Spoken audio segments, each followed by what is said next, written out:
Bueno, ahora sí vamos a asuntos muchísimo más amables con Carito, Carolina Rocha. ¿Dónde nos vas a llevar? ¿Cómo estás, Caro? ¿Cómo estás, Javier? Te voy a llevar a un viaje a través de la memoria de la imagen de nuestro país. Tú sabes que una persona tiene su álbum y ve cuando era chiquito, sí, y así te configuras tu memoria. Ahora ya no tanto, ¿eh? No, ya lo hacen. Ya la gente borra, toma la fotografía, dura 30 segundos y luego la borra. El ideal es imprimir y volver a tener. Volverlo a guardar. No, porque entonces puedes recordar qué país eres, sobre todo si las cámaras llegaron hace casi 2 siglos. Muy buen asunto, vamos a ver. ¿Qué imagen surge en la mente al pronunciar México? ¿Una bandera? ¿Una figura en verde, blanco y rojo que delinea un territorio? El Zócalo, Bellas Artes, tal vez un nopal, sombrerudos con cananas y guaraches. La muerte, el mariachi.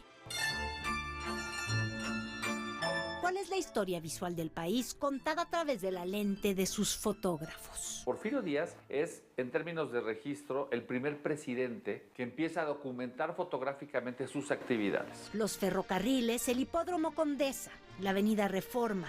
Un México próspero y afrancesado es el que quiso dejar retratado Porfirio Díaz.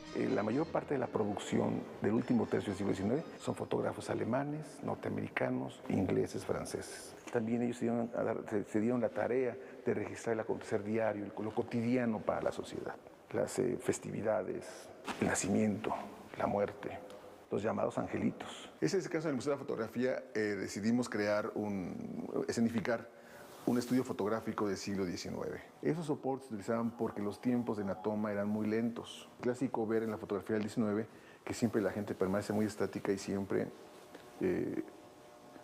apoyándose en un elemento. Si yo hubiera nacido a mediados del siglo XIX, probablemente esta sería la única foto de mi vida. En un estudio, mujer junto al hombre en el sillón. Y claro, tendría yo que permanecer estática y parada durante 4 minutos.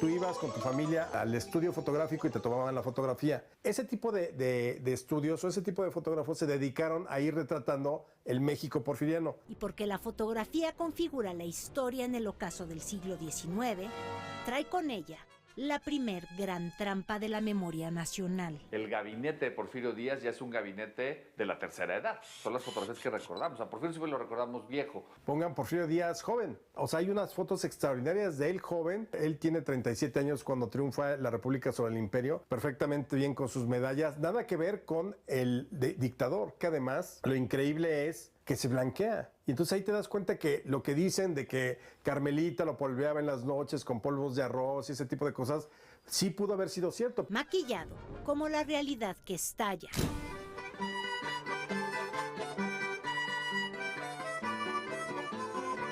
La Revolución Mexicana abre la puerta al siglo XX y al primer movimiento armado retratado jamás por una cámara fotográfica. Por eso tenemos fotografías de la Revolución en el último restaurante mexicano que está en París o en Londres. En la Fototeca Nacional tenemos cerca de 900,000 imágenes. Las más conocidas son ciertamente algunas de la Revolución Mexicana. Viajan por el mundo las imágenes del archivo fotográfico más valioso de México, el de los hermanos Casasola.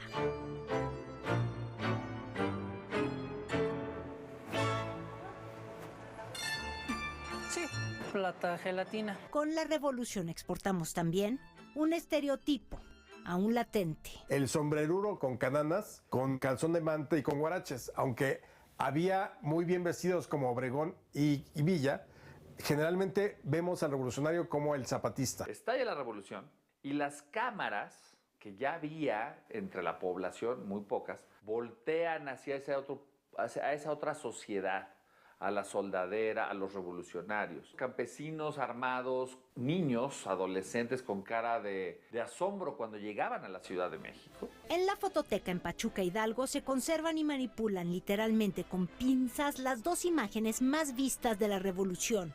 El tesoro iconográfico de México. De la agencia Casasola. Una de ellas es Villa en la silla junto con Zapata.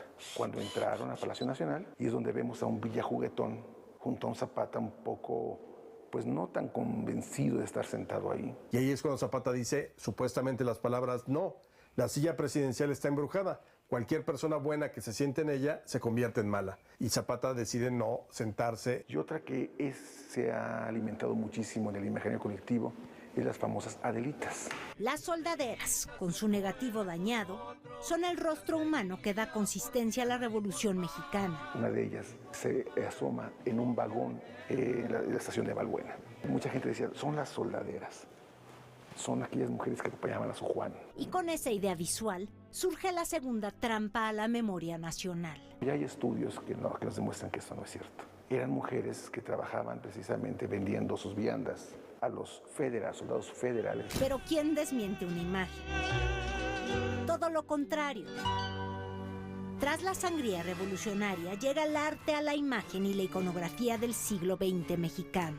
Fotografía con un concepto y con composición. O sea, tú ves esas imágenes de el nopal, de la yuca, del agave, de los caminos y los atardeceres. Sí, son muy bonitos, muy bucólicos. Quizá de la mujer tejiendo, bordando, no sé. Pero creo que tenían un sentido demasiado artístico, lo cual no reflejaba exactamente lo que era, lo que estaba sucediendo. Álvarez Bravo. Es que hay grandes nombres en la fotografía en nuestro país. Grandísimos nombres Sí, y que increíble. además se han colocado con exhibiciones en el mundo, algo maravilloso. Por eso, la próxima semana te voy a enseñar a partir de más o menos 1930, 40 para adelante quiénes fueron los fotógrafos que nos retrataron como país. Perfecto. ¿Y sabe qué vamos a hacer? También junto con Caro. Vamos a ver qué hacemos con todas las fotografías que tenemos en los Hay que aparatos imprimirlas. inteligentes. Bueno, eso puede ser una historia. Vamos con alguien que... ¿Y ahora qué hacemos con esto? ¿No? Porque ahí se va a quedar la memoria del país y de la memoria comunitaria, pues, perdida en los teléfonos inteligentes. Necesitamos recuperar. Bueno, Carito, muy bonita nota como siempre. Ay, gracias muy buena a ti, historia. Javi. Gracias. Gracias.